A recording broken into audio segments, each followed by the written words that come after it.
Mga kapuso, kaugnay po sa binabantayan nating Bagyong Nika. Makakaprem natin live ngayong umaga si Miss Lori De La Cruz, Weather Specialist mula sa Pag-asa. Miss Lori, magandang umaga po. Magandang umaga, Sir Anjo. Naglandfall na po ba itong si Bagyong Nika? Well, sa ngayon po ay hindi pa po ito officially nagla-landfall o hindi pa po natin nakikita na lumapat na yung kanyang sentro sa kalupaan.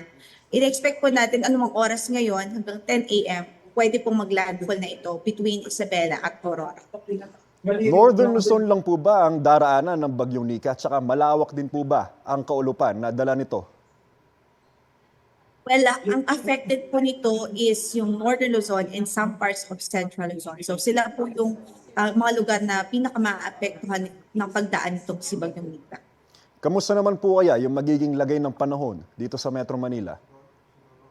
Metro Manila, we're expecting po na sa araw na ito ay makakaranas din po tayo ng pag-ulan na dulot po ni Typhoon Nika. At ngayon nga po ay nakataas ang signal number 1 sa Kamaynilaan. So ibig sabihin, posible pa rin ang mga pabugso-bugso ng hangin.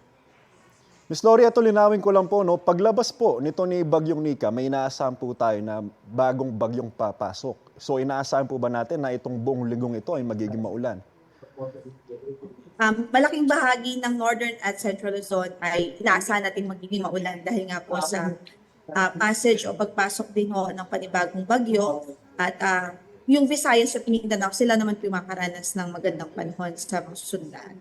Ano po kayang posibleng magiging track ng panibagong bagyo? Based po sa ating advisory, posible na Northern Luzon din po ang magiging track nito o yung dadaanan.